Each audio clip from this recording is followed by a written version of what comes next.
কোরআন শরীফ অর্থ না বুঝে পড়লে কি সমস্যা হবে?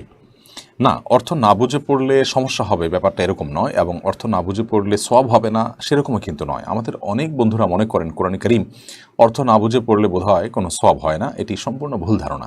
নবী করিম সাল্লাল্লাহু আলাইহি সাল্লাম কোরআন কারীম তেলাওয়াতের সওয়াব প্রসঙ্গে যে হাদিস তার ঐতিহাসিক রয়েছে সেখানে তিনি বলেছেন, আলিফ লাম মিম, কেউ যদি এটা তিলাওয়াত করে তাহলে আলিফ এটির কারণে 10 এবং লাম এটি কারণে 10 এবং মিম এটি উচ্চারণের কারণে 10টি নেকি, অর্থাৎ সর্বসাকল্যে 30টি নেকি, 30টি বিনিময় আখিরাতের কারেন্সি একজন ইমানদার লাভ করবেন।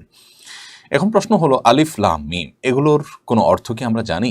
এগুলো তো হরুফে মুকাত্তাআত, এগুলোর অর্থ একমাত্র আল্লাহ তাআলা ভালো জানেন। কোরআন কারীমে হরুফে মুকাত্তাআতগুলোর প্রকৃত ব্যাখ্যা আল্লাহ রাব্বুল আলামিন ভালো জানেন। আল্লাহু আ'লামু বিমুরাদিহি বিযালিক। তাফসীরে জালালাইন সহ বিশ্ববিখ্যাত বড় বড় তাফসীর গ্রন্থগুলোতে সবাই প্রায় এই হরুফে মুকাত্তাআতের তাফসীরকে আল্লাহর উপর ন্যস্ত করেছেন। যদিও কেউ কেউ তার বিভিন্ন ব্যাখ্যা করেছেন, কিন্তু আল্লাহই ভালো জানেন সেটি কিন্তু সবাই একমত, এবং এটিকে আল্লাহর উপর ন্যস্ত করাটাই হলো অধিক নিরাপদ। তো যাই হোক, আলিফ লাম মিম এটির অর্থ আমরা না জানলেও সেগুলোর কিন্তু কারণ আমরা সওয়াব পাচ্ছি। এখান থেকে বোঝা গেল যে কোরআন কারীমের তেলাওয়াতে আমরা যদি অর্থ নাও বুঝি আল্লাহর কাছে সওয়াব পাবো ইনশাআল্লাহ তাআলা। তবে কোরআন কারীম বুঝে পড়বার জন্য কিন্তু এসেছে।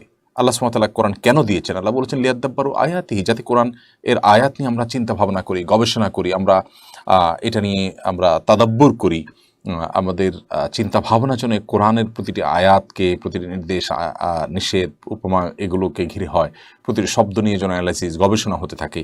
তো সেই প্রয়োজনে কোরআন বুঝে পড়া উচিত আমাদের।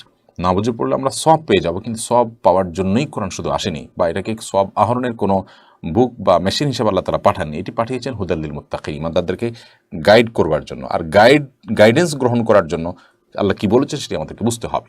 আমরা অর্থ বোঝা ছাড়া তেলাওয়াত করলে সওয়াব পেয়ে যাব, অর্থ বোঝা ছাড়া তেলাওয়াত করলে গুনাহ হবে না, বাট অর্থ বুঝে তেলাওয়াতের চেষ্টা আমাদের করতে হবে। প্রাথমিকভাবে আমরা বিশুদ্ধ করে তেলাওয়াত শিখব, এরপরে আমরা আস্তে আস্তে কোরআন কারীমের তেলাওয়াতের অর্থ বোঝার চেষ্টা করব। আমরা প্রায় সময় বলে থাকি, আপনি কোরআন কারীমের অর্থ বুঝতে চান, খুবই সহজ।